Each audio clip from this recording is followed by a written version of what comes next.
Tsisy hahakosoka ny fandalovanao. Tononkalo ny ikalamako. Fity voarara, fity tsy anjara, moa fity adala no nosoratany fontsika na dia maro pahalala. Tsy mba nisy fikasana, tsisy voadiny lokana, kanefa isika roa dia nianoka tokoa ireo isan'androntsika, tsy antsika ny ampijo. Ianao no adalo izy, ny rehetra ny enan-dalo, izato ianao dia totamana, ho lany andro, ho lany zara. Saingy ny omehezantsika, fa nazava fa tsy mora ho an'ny maso tsy antsika ny mandrefy ny alali ny tofitiavanyito, diso vala ny birioka. Izany isika vaky ena atalanjon'ireo namana, na rehefa izao tsy hitahita raha sendra disadisa, tsy niafy nisy ireny nampangay ny endrikao. Irony andro lanitsika tsy mihay izay ampitso tanivon'ny tontolontsika, sombim-piainana notazana teny antsefatsefan-dravina. Ianao no adalo izy, fa ny rehetra ny enan-dalo. Fa ireo andro maro ny fanesy, tsy hita dia toa lasa taona, dia nisy koa ireo nandalo, fa ianao toa teo an-trano. Saingy tonga ny andro iray nanirahan'ny fiainanay, hita rano iova lafy, andranto izay hahasoa.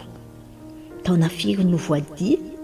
7 taona raha tontaly, fa nitsiky sy fitiavanao nanjoy tsy nisy fiafarany, ka na ranomasina aza tsy nahasakanay izany. Ianao no adalo izy, ho lany andro ho lany zara. Dia iny tonga ny andro iray nanao haody ilay anjara, dia vo tsy hay teo ilay vazivazinao mazana. Ho tsofindrano ianao raha sehatra olo tena tianao ka hanadinonao ahy.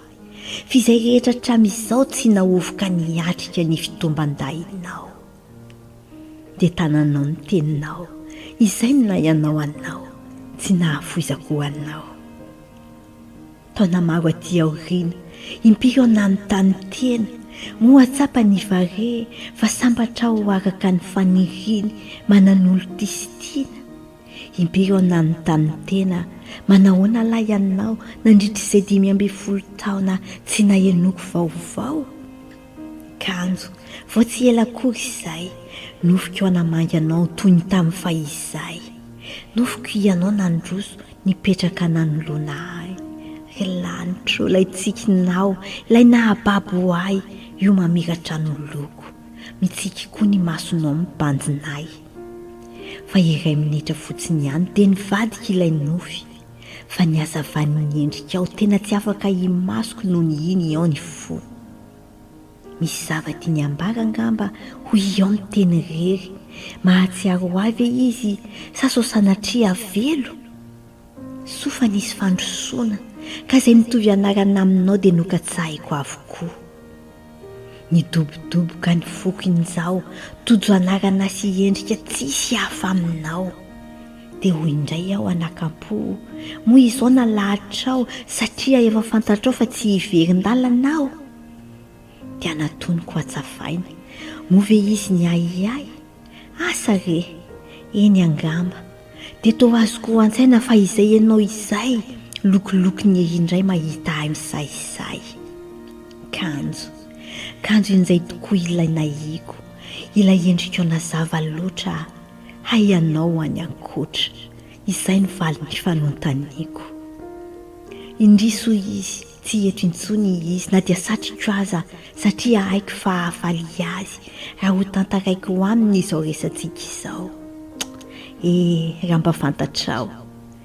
Eno iaho raha teo izy, mety ho niotana ny foniny amin'ny sekondra iray hanononanao ny anarako, saingy izy ezaka tokoa hilamina azy tony, ka hiaraka itsika ireo masony sy molony raha no tantarainao azy izao resantsika izao. Dia nitsika teo ny molotro, ny ranomasoko ny jojo, nefa ireo hoe itsika taona nako tao am-poko, fa nitamberina indrindra ka nampionina avy hatrany. Atao ahoana ny anadino, impiry ianao ny anina hoe tsy mba hisy hahakosoka fantampisaka miraikitra sy voasokitra amin'ny fiainako ny fandalovanao.